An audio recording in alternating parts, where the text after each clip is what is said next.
पाठ का नाम है समुच्चय, जिसे अंग्रेजी में कहते हैं सेट। ठीक, परिभाषा क्या है इसकी? परिभाषित समूह, जो भी समूह परिभाषित है उसे हम कहेंगे समुच्चय। लिखने का क्या तरीका है? इसे हम अंग्रेजी के बड़े अक्षर से लिखते हैं, कर्ली ब्रैकेट, और कर्ली ब्रैकेट के अंदर हम वो लिखते हैं जो समूह हमने परिभाषित किया है। हमने कहा 10 से कम सम संख्या है, ये 10 से कम सम संख्या है। हमने कहा 10 से कम विषम संख्या है, सेट का नाम दूसरा रखते हैं। कितने अवयव हैं इसमें? कितने हैं? 4। अगर वो 12 से कम विषम संख्या है,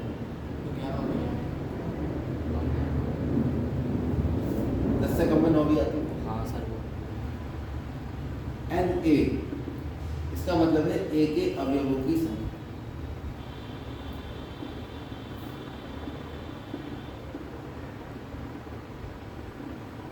ए कौन है? समुच्चय।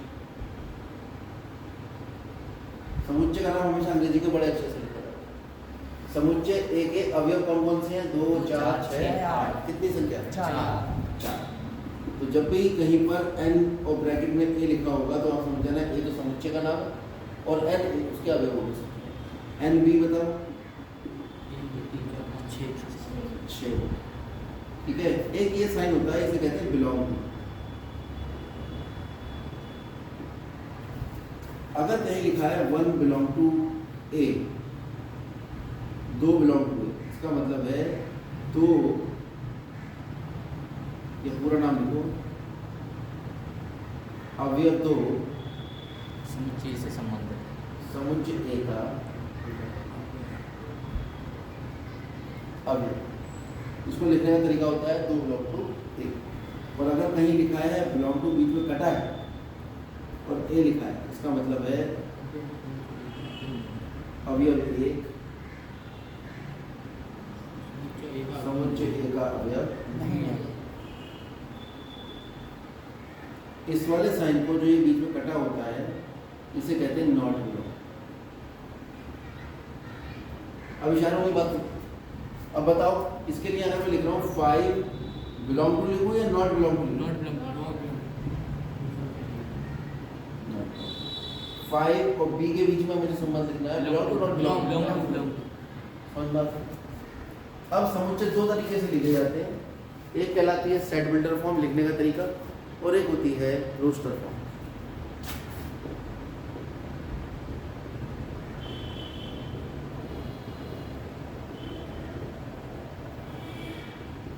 पहली विधि का नाम है सारणी और दूसरी विधि का नाम है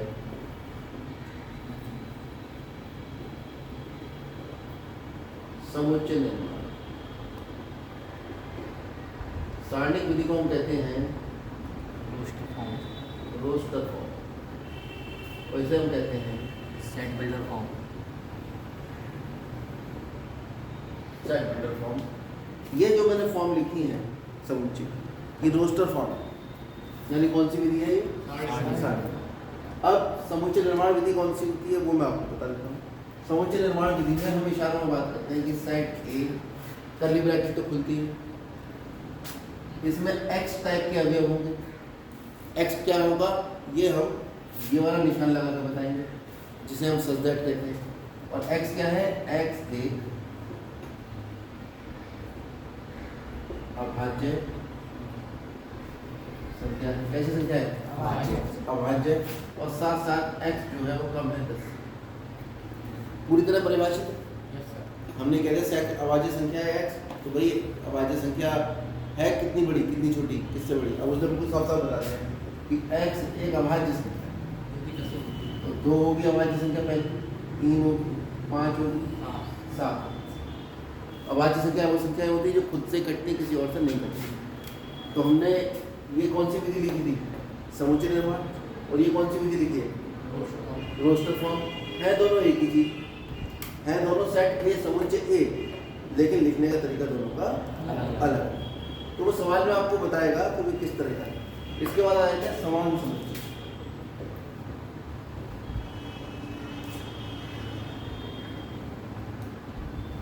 दो समुच्चय समान होंगे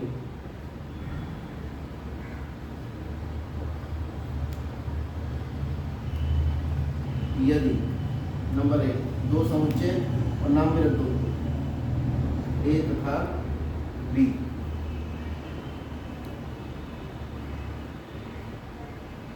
समान होंगे यदि पहली स्थिति एन ए बराबर एन बी, जितने अवयव ए में है उतने ही अवयव बी में है।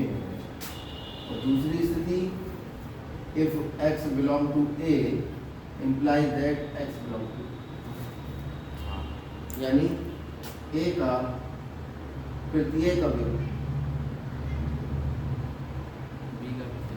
बी का अवयव, यानी जो ए में है, जैसे ए में 2 है तो बी में भी 2 होगा, ए में 3 है तो बी में भी 3 होगा, और साथ साथ दोनों के अवयवों की संख्या बराबर होगी। ऐसे समुच्चय क्या कहलाते हैं? समान समुच्चय। अगर यहीं पर वो उपसमुच्चय की परिभाषा निकालें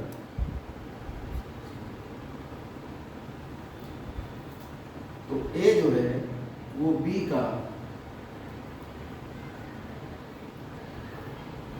उपसमुच्चय होगा यदि ए का प्रत्येक अवयव बी का प्रत्येक अवयव, ए का प्रत्येक अवयव बी का प्रत्येक अवयव हो। लेकिन ये जरूरी नहीं है कि जितने अवयव ए में है उतने ही अवयव बी में होंगे, यानी बी में अवयव ज्यादा ही होंगे। जब ए के सारे अवयव बी के अवयव है तो बी में कुछ ऐसे अवयव भी तो होंगे जो ए से अलग होंगे, इसलिए ये ए जो है वो बी का उपसमुच्चय कहलाएगा, यानी बी के समुच्चय बी के अवयवों से ए का निर्माण हुआ था। जैसे यहाँ ए है, अब मैं निर्माण कर दूं इसका 2,4 एक समुच्चय का निर्माण कर दूं। ये समुच्चय किससे बना है? ए के अवयवों से बना है। सी का प्रत्येक अवयव ए का अवयव है, इसका मतलब सी ए का उपसमुच्चय है। उदाहरण के तौर से यदि ए बराबर मैं ले लूँ 2,4 और बी बराबर में ले लूँ 2,4,6,8, तो मैं यहाँ देख रहा हूँ ए का प्रत्येक अवयव बी का अवयव है, या मैं कहूँ कि ए के अवयव जो हैं वो सब बी से लिए गए हैं, तो ए जो है वो उपसमुच्चय हो जाएगा। ये लिख लिया तरीका, लेटा हुआ ही। जिधर इसका मुंह खुला है वो साइड बड़ा होता है और जिधर मुंह बंद है वो साइड छोटा होता है, यानी इधर वाला उपसमुच्चय है और ये वाला समुच्चय है। ए जो है वो बी का क्या है? उपसमुच्चय। बात समझ में आ रही है?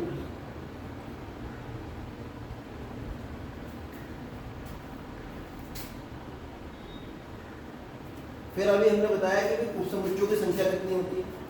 जैसे एक समुच्चय अगर ए ले रहे हो, 1 2 3 के उपसमुच्चय, बता कौन कौन से उपसमुच्चय बन सकते हैं? पहले 1 को लेके बन सकता है, 2 को लेके बन सकता है, 3 को लेके बन सकता है, 1 और 2 को लेके बन सकता है, 2 और 3 को लेके बन सकता है, 1 और 3 को लेके बन सकता है, फिर 1 2 3 भी तो ले सकते हैं। हाँ सर, इसका मतलब ये हुआ कि प्रत्येक समुच्चय खुद का उपसमुच्चय होता है। Yes sir. क्योंकि प्रत्येक समुच्चय के सारे अवयव उसके खुद के अवयव होते हैं, तो प्रत्येक समुच्चय खुद का उपसमुच्चय होता है।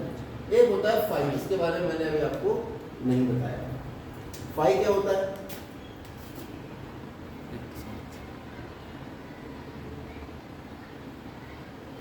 रिक्त समुच्चय, इसे कहते हैं नल सेट। क्या कहते हैं? Null set. ये एक ऐसा सेट होता है जिसके अंदर कोई अवयव ही नहीं होता। समुच्चय तो है लेकिन इसके अंदर कोई अवयव नहीं। इसको लिखते हैं इससे फाई से, इसका स्पेशल नाम होता है। वैसे तो बाकी सबका अंग्रेजी के बड़े अक्षर से लिखते हैं, लेकिन इसका स्पेशल नाम होता है फाई। कौन सा समुच्चय? जिसके अंदर कोई अवयव ही नहीं। जैसे गंजे के सिर पे बालों का समुच्चय, गधे के सिर पे सींग का समुच्चय होगा नहीं। दुनिया में ऐसे गधे ढूंढ जिनके सिर पे सींग है ना। हमने कहा समूह है, कैसा समूह है? ऐसे गधे जिनके सिर पे सींग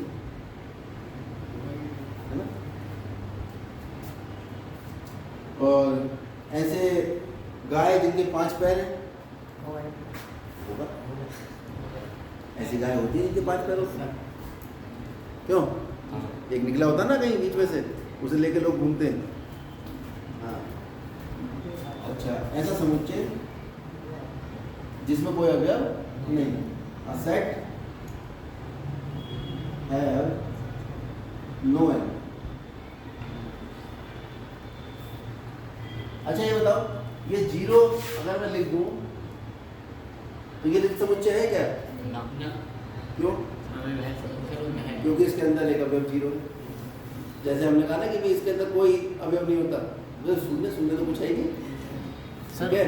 अगर सर इस ब्रैकेट में अगर सर 5 रख दे तो 5 रखते हैं हाँ तो ब्रैकेट में तो नहीं होगा, क्योंकि इसका एक समुच्चय, इसका जो अवयव है वो 5 है।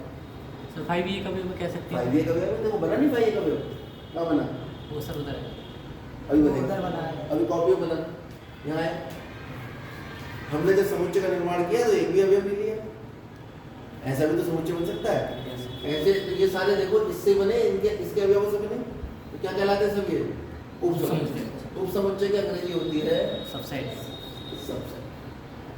और इसको अगर इशारों में लिखा जाए तो एक जो है वो एक उपसमुच्चय है, ऐसे लिखा जाएगा। इसको यू बना दे बेटा, को इसका मुंह इधर खुला, यानी ये बड़ा समुच्चय है और ये छोटा समुच्चय, और ये जो एक बना है ये एक के अवयवों से मिलकर बना। ठीक है? अच्छा ये बात सही है क्या? True false? सही है अच्छा ये बात सही है?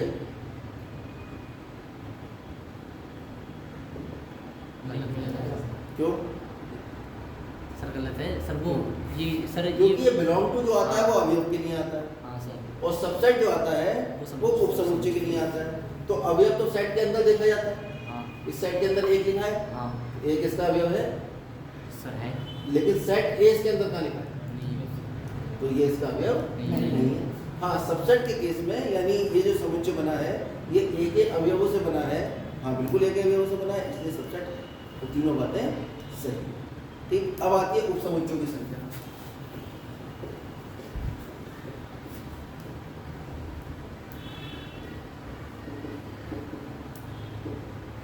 यानी नंबर ऑफ, वो भी कौन से number? Total number of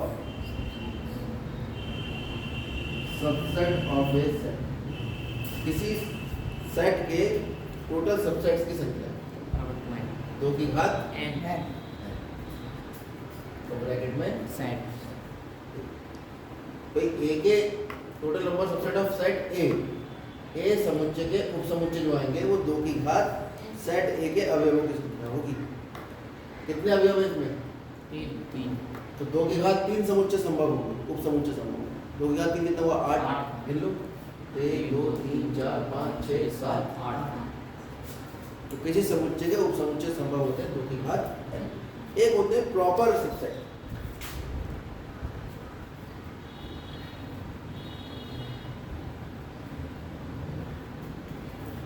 Hindi क्या होती है इसकी?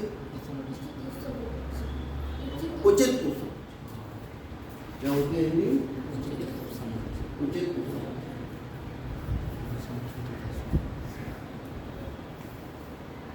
उचित उपसमुच्चय वो उपसमुच्चय होते हैं जिसमें उस सेट को ही नहीं लिया जाता। अभी समझ में आएगा?